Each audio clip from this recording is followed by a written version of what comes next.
Welcome back to the channel. My name is Tronage, and today we're going to be talking about how you can build a battery pack that you can use for on-the-go charging. So while you're at a field or at an event and you don't have any access to electricity, you'll still be able to charge your packs. Want to learn how to do this? Stick around.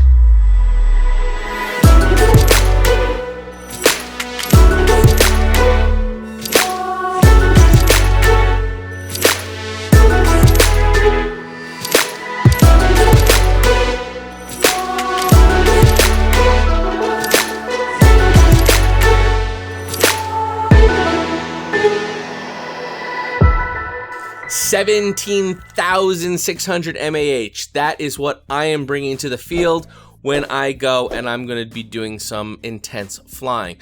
I bring this pack along with me because I know that is the equivalent of a lot of packs that I'm going to be flying. So why would you need this one? What am I talking about even? Well, here's what this is. This is just a giant Lipo pack, but we're going to show how to build it because it's actually made up of smaller packs.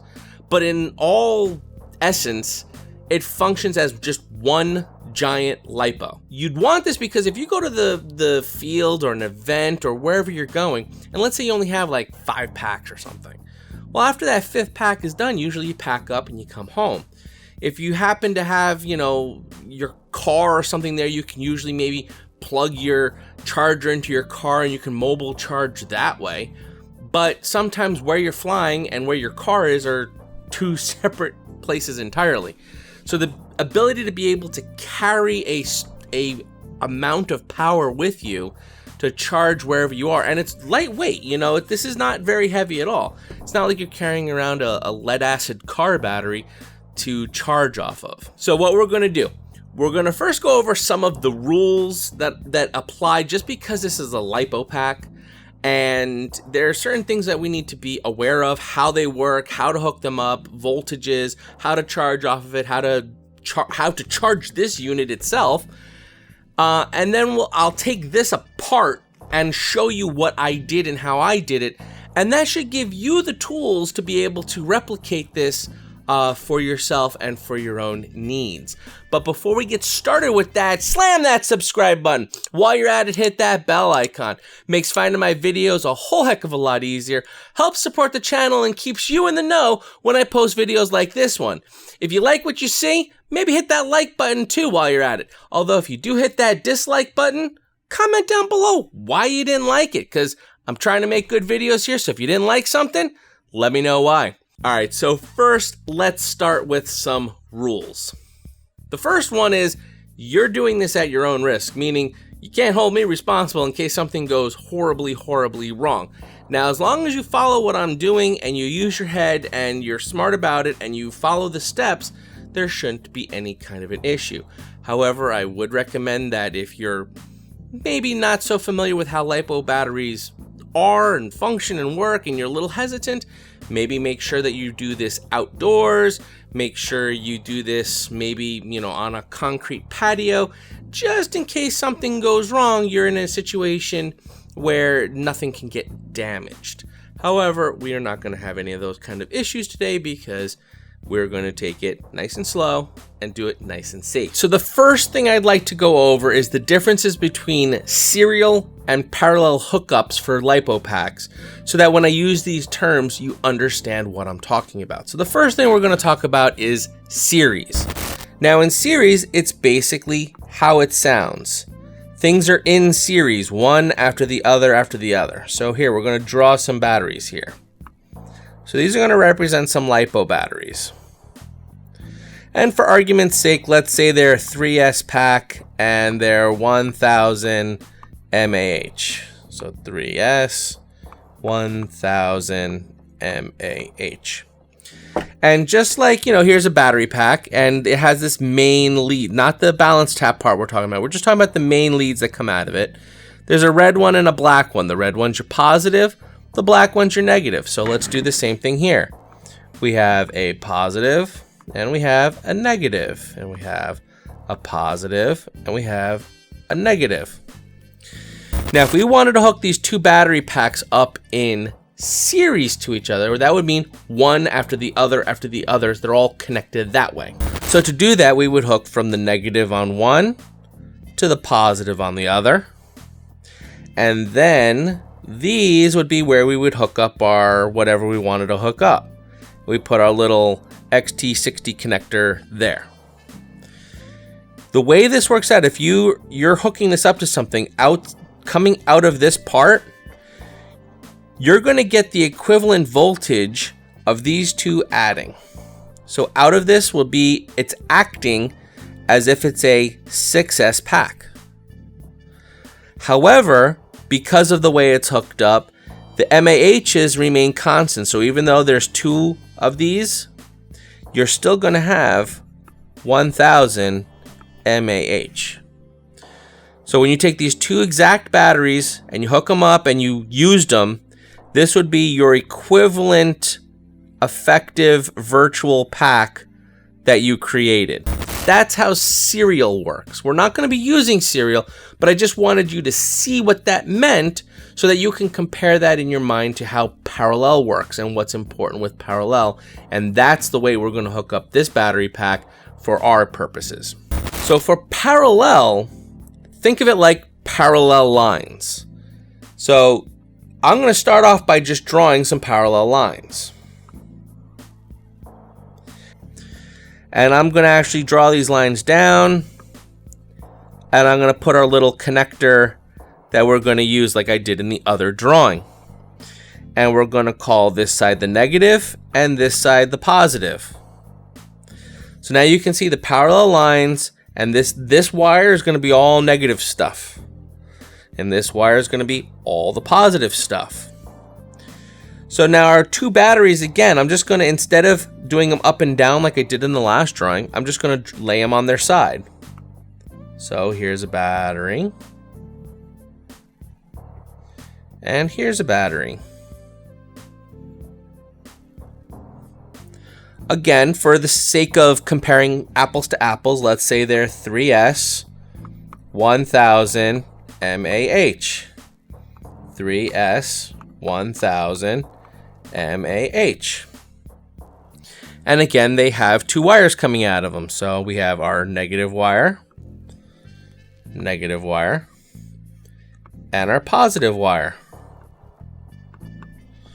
So the way you hook things up in parallel is you take the negatives, and that hooks up to the negative, and the negative hooks up to the negative.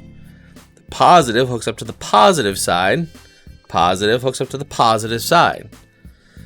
So in essence, this is a very elaborate way of drawing it, but the way to think of it is all of your negatives from everything are all connected, and all your positives from everything are all connected. But I did this so that I could illustrate to you the parallel lines, which is where it gets its name for being hooked up in parallel. But now the question you ask is, well, what comes out?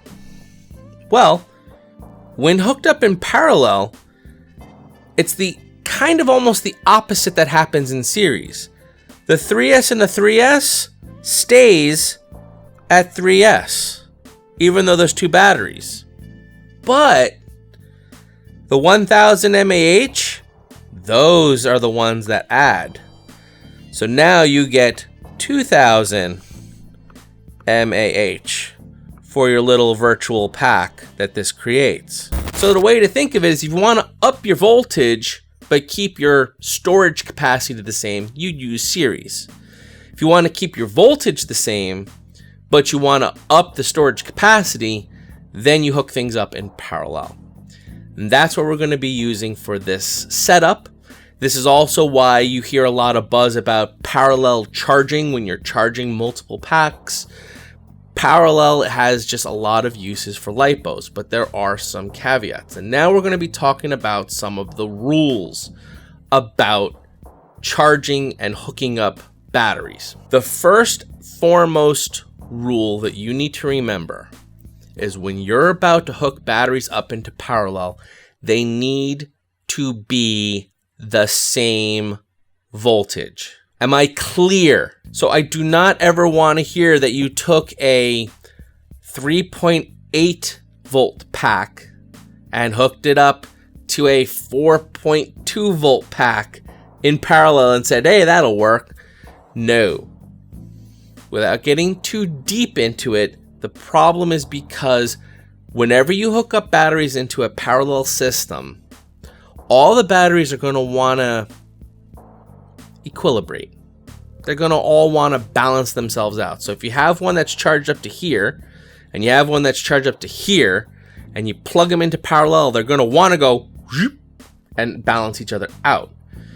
The problem is it's going to do this unregulated. It's going to, like, when you hook up two batteries like that, you will really, the one that's receiving the power is going to be charged at an insane C rating because it's just dumping the power into it. And the battery that's the high one is going to be dumping the power very quickly. It's just not good for the batteries. It's not good for anything. So, again, the batteries must be the same voltage once you go to hook them up. Preferably storage voltage. Why storage voltage? Because storage voltage is sort of like the happy middle ground of a LiPo pack. Storage voltage for your typical non-high volt pack is a 3.8. If you're charged to 3.8, it's not too undercharged, it's not too overcharged. The two extremes are where there's usually problems with LiPo packs. But at 3.8 volts, it's kind of in its happy groove point. That's where when you go to assemble this and we start talking about that, that's where I want every single one of your packs to be at a storage voltage. Not a little higher, not a little lower, all equal. Once they're all hooked up, they kind of become one. And as long as you don't unhook them, then they kind of, you don't have to worry about it anymore because they'll all do their own thing. But it's just the initial hooking up, they need to be all at the same voltage. Speaking of being at the same voltage, they need to be at the same S rating voltage, meaning you can't take a 3S pack and a 4S pack and mix and match. So if you're planning on building like mine is, this is a 4S pack. If you're building a 4S pack, that means all of the internal batteries that you're going to be using must all be 4S packs. The MAHs do not have to be the same. We'll talk about them a little bit. You can mix and match. You can take a 1000 MAH pack with a 1500 MAH pack with a 1800 MAH pack and mix and match those. That's okay. But they better all be the same voltage. 4S, 4S, 4S, 4S, or 5S, 5S, 5S, 5S. Whatever you plan on using, they all have to be the same. Those are the two big rules. As we go along, we'll talk about there's a couple of the rules when you go to charge and discharge and usage, but we'll get into that. So now that we have a distinction between what serial and parallel means, and we know that what kind of batteries we need to hook this up, let me show you how mine is hooked up and what I decided to use, and I'll tell you why I did it. And I'll give you some links in the description below to the products that I used.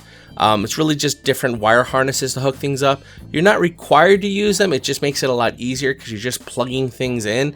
But I'll give you, it'll give you a good starting point. So let's dig into my battery pack. So the first thing I recommend is you put it inside a LiPo guard pack. Now this is not by any means foolproof because, there's holes on the side where the wires are coming out, air can get in. So if this ever did decide to go up and catch fire, fire would be spewing out of these holes. It's not airtight, whatnot. But it's still better than just having the batteries rolling around and potentially damaging each other. This way they're all nice and secure. And you obviously want to get a case that fits all of your battery packs. So yeah, I know when I open this up, you're going to see a whole bunch of rat nest of wire in there, but that's okay because we're not using this for flying. We're not really worrying about efficiency. We're more just worrying about a power storage area. So as long as there's nothing shorting out and everything's nice and neat and everything's plugged in nice and secure, it's okay. So we'll pull this all out and you can see what I got going on inside here.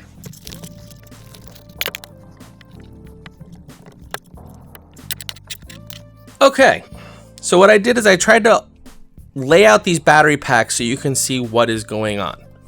Now, first off, these are all 4S packs. So therefore, my main voltage, what comes out of this tip here, is going to be 4S voltage. Now, earlier, remember I said this is 17,600 mAh. Where did I get that number from?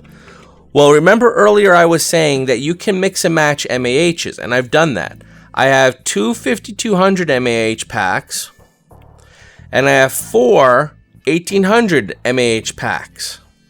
These are very different, but that is completely fine. All you do to figure out the total capacity of your final product is you add all of these numbers up. And when you add all of these up, you get 17,600 MAH. So when you're building your battery, you can mix and match however you want for your MAH. Just remember, they must all be the same voltage. So if you're doing 4S, they all have to be 4S. Now what I did here was, I originally bought these two packs with the intention of having them be my mobile charging unit. But these packs were flight packs that I used to use. However, they just started to not work so great. They didn't get puffy, they didn't get damaged, but they just... when you fly, you know when you have a pack that just kind of gives you a lot of voltage sag and it just doesn't perform the way you want it to. That's a perfect candidate for building one of these battery packs with, because you don't want a damaged battery that's puffy. That can be a problem. But if you have a used pack that just doesn't perform great in a quad, it'll perform great in this application. So how did I hook this all up? So I have 6 batteries, 4 and 2, and they're all 4S, and they're all XT60, and I'm going to put a link to this harness in the description. And you see they're all hooked up in parallel. Now what this harness is actually for, the one that I'm going to link, is it's really for doing parallel charging. Because this end right here that I have like shrink wrapped, this is where the little banana plugs are that you would plug into a charger. So you'd plug this into your charger, and then you'd have 6 leads where you'd plug in 6 batteries and you'd be doing parallel charging. However, rather than cutting those off and putting an XT60 on there, all I did was I took an XT60 connector, put their female banana plug receptacles, plugged them in, and then shrink wrapped it so everything is nice and secure. But if I ever wanted to take this apart, I can. It's not permanent. So you would have to, when you're building this, if you chose to not go this route, all you would do is just cut off those banana plugs, and you'd want to put on the male. Well, with the XT60 connectors, it's always confusing because you're supposed to name them by the metal, not by the plastic. So the reality is, this is the female because it's the female receptacles for the metal. But the plastic is the male because it plugs into the, you know what I'm trying to say. So whichever way you want to refer to it, it's the male plastic or the female metal connector. At least for my chargers, I use the ISDT, the little ones. I forget what they're called, but it requires this connector. So just make sure your charger, whatever connector it needs as the input voltage, you put that connector on the end. So these are all hooked up in parallel. Now you also need to hook up all the balance taps in parallel to each other so that it truly acts like a giant battery pack. And that's what this harness does.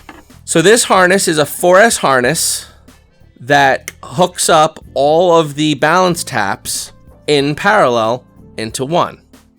And again, remember, parallel meaning like this one red wire connects to all the red wires, and this last black wire connects to the last black wire of all of them. So they're all hooked up in parallel. So the individual cells are hooked up in parallel.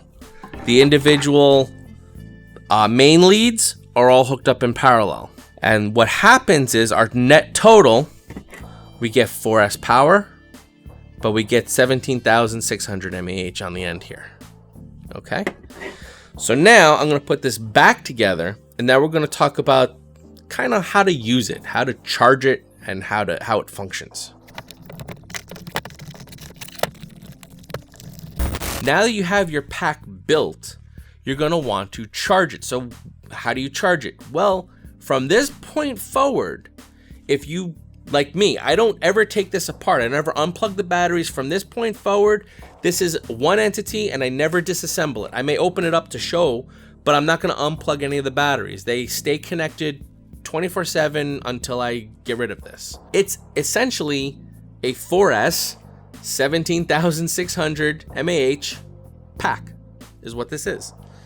And that's important for charging because the rules for charging apply to this just like they do any other normal pack. We always charge at 1C and we charge at obviously the correct voltage. So this is a 4S pack, so when I go to charge this, I charge it at 4S. And 1C means the easiest way to figure that out, you take your total mAh of a Lipo pack, in this case 17,600, you move that decimal point over 3 spots, 1, 2, 3, and you end up with 17.6.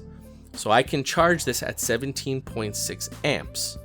Now, if you follow suit and you end up with a big number like that, you may or may not have a charger that can push out that much amperage into your pack.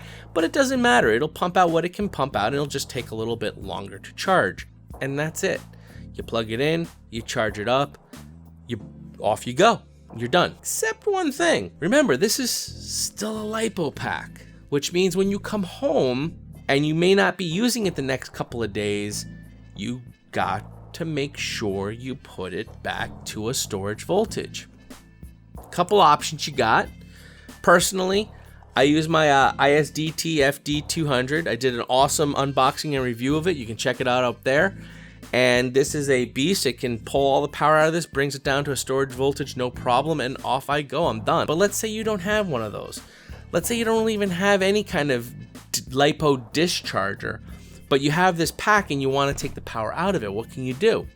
Well, when you came home, you probably came home with some packs that you never got to charging. They need to either be charged or at least brought up to a storage voltage. So what you do is when you come home, rather than using the outlet in the wall, continue to use your battery pack and just charge everything up back to where it needs to be, and then you can check your voltages on this to see if you're at storage voltage. Again, storage voltage is 3.8 volts per cell in the battery pack. Always make sure if you're not going to use it for within, like, let's say 24, maybe 48 hours, Lipo pack should be sitting at, a storage voltage, and this is no different. And that's about it. There's really no other rules. Once it's assembled, just treat it like a Lipo pack. Just a big one. That's all it is now they're all hooked up in parallel, and this whole bag is now just one big battery with one power lead and one balance tab. Treat it like a single battery, charge it like a single battery, care for it like a single battery, and it'll treat you well in return. Don't go taking it apart. Don't go swapping batteries out. Don't take some out and use them elsewhere and stuff, because then you go back into the whole, you need to equalize them to rehook them up. Basically, just make this a dedicated pack to keep everyone nice and safe, all right? So that's really it. And now you have the tools to take some of your older packs that you may have laying around. You can hook them up. Again, no damaged puffy packs. This is not like to recycle garbage. You just want to use packs that have a lot of voltage sag and just don't perform the way they used to. Or new, you can use new ones too. And breathe new life into maybe these older packs that you can at least give them a purpose rather than just sitting on your shelf or being that battery pack that you only use when there's nothing else left. And you're like, all right, well, I guess I'll fly that one too, but I know it's not going to be as fun because it's going to not perform as well. At least this way now you can use it to charge other batteries that do perform well. Be careful. Follow what I said. If you have any questions, please comment down below. I'll be happy to answer those questions about this.